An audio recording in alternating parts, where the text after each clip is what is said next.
Hi friends, welcome back in our super excellence academy. तर विद्यार्थी मित्रांनो, यापूर्वी आपण अभ्यासक्रम 1.3 बास्केट फुल ऑफ मूनलाईट या कवितेचा मराठी भावार्थ अभ्यास केला.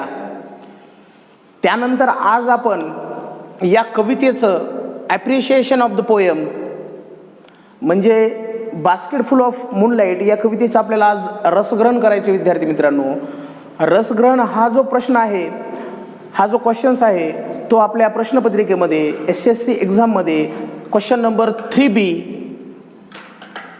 या प्रश्नामध्ये विचारला जातो. विद्यार्थी मित्रांनो, या प्रश्नासाठी 5 गुण आहेत. तर विद्यार्थी मित्रांनो, हे 5 गुण मिळवणं फार सोपं आहे.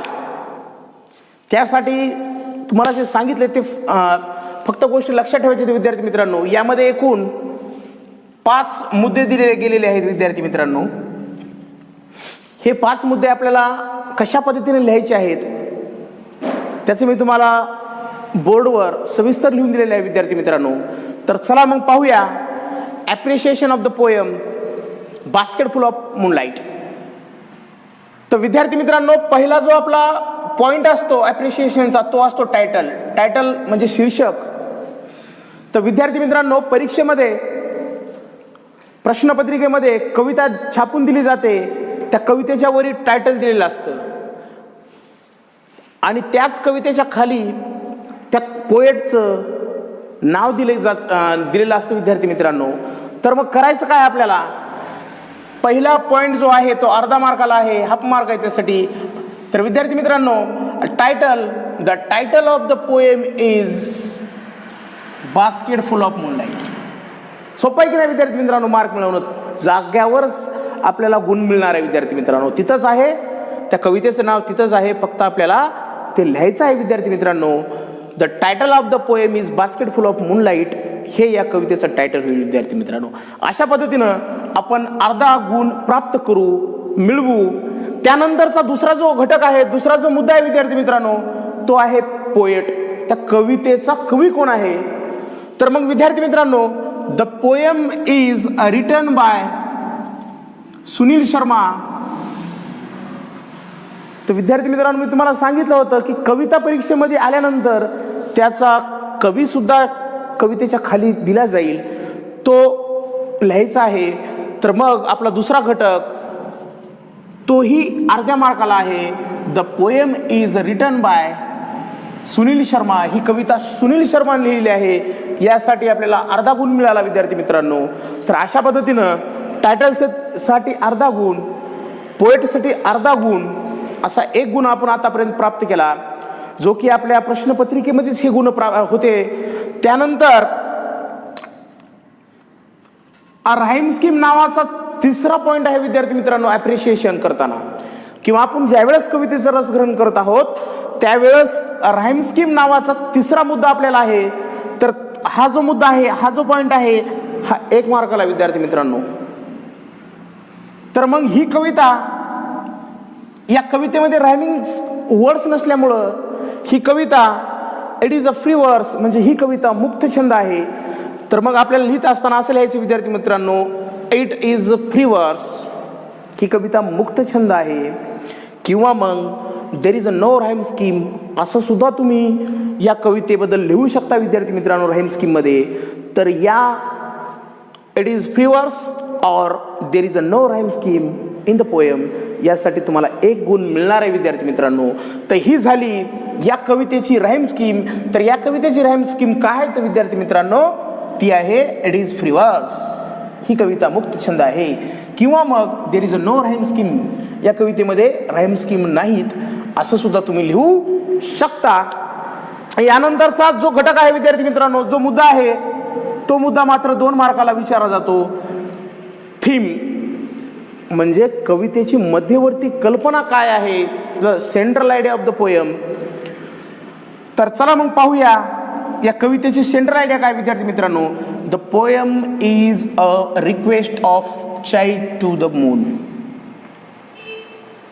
एका लहानशा मुलाची चंद्राला केलेली विनंती या कवितेमध्ये आहे. एक लहानसं बाळ, एक लहानसं मूल चंद्राला या कवितेतून विनंती करत आहे. तर बघूया पुढे काय विनंती करीत आहे. The child request it to give him 1 or 2 basket of seeds of moonlight. त्या कवितेतलं बालक चंद्राला विनंती करत आहे की मला 1 किंवा 2 चंद्रप्रकाशाच्या बिया दे. 1 किंवा 2 टोपलीभर चंद्रप्रकाशाच्या बिया दे असं विनंती करत आहे. त्यानंतर त्याची इच्छा काय आहे. He wishes to so the small moons of light along the roads from city to village so his father will come early and tell him stories. त्या मुलाची इच्छा आहे की त्याला शहरापासून ते गावापर्यंत चंद्रप्रकाशाच्या बिया पेरायच्या आहेत, कारण की त्यामुळे त्याचे वडील गावाकडे लवकर येतील आणि त्याला कथा किंवा परिकथा सांगतील, अशी त्या लहान बालकाची अपेक्षा आहे. त्यानंतर विद्यार्थी मित्रांनो, poet describes villagers' life which is full of dangers and child's love for his father.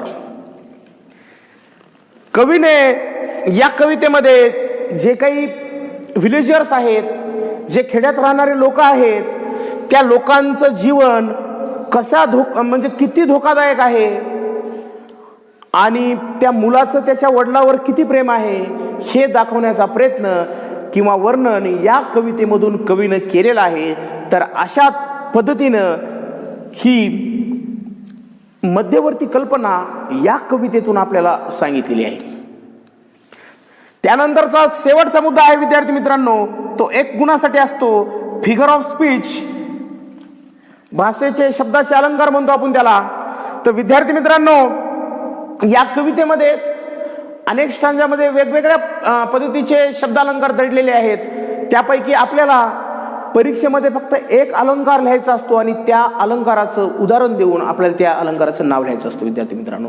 तर मग आपल्या पहिल्याच ओळीत O moon give me moonlight ही जी लाईन आहे, ही जी ओळ आहे विद्यार्थी मित्रांनो, ती अपॉस्ट्रॉफी या अलंकाराची आहे. O moon give me moonlight ही जी ओळ आहे विद्यार्थी मित्रांनो, या ओळीमध्ये अपॉस्ट्रॉफी परोक्ष अलंकार निर्माण होतो. त्यानंतर I want to so many small moons of light या कवितेमध्ये स्मॉल या शब्दाचं पुनरावृत्ती झालेली आहे विद्यार्थी मित्रांनो. त्यामुळे या ओळीमधून, या लाईन्स मधून रिपिटेशन नावाचा अलंकार तयार होतो विद्यार्थी मित्रांनो. तर मग तुम्हाला या ॲप्रिशिएशनची स्क्रीनशॉट काढून घ्यायची विद्यार्थी मित्रांनो. तुम्हाला हे नोट्स लिहून घ्यायचे विद्यार्थी मित्रांनो, जेणेकरून तुम्हाला यावर सविस्तर असा अभ्यास करता येईल. त्यानंतर विद्यार्थी मित्रांनो, यानंतरही आम्ही पुढील कविता, त्या कवितेचा भावार्थ, त्यानंतर त्या कवितेवर असलेलं ॲप्रिशिएशन हे सविस्तर नंतरच्या नेक्स्ट व्हिडिओमध्ये देणार आहे विद्यार्थी मित्रांनो. त्यामुळं या कवितेचा एन्जॉय करा, अभ्यास करा. आमच्या चॅनलला सुपर एक्सलन्स अकॅडमीला लाईक करा, शेअर्स करा, सबस्क्राईब करा. जय हिंद.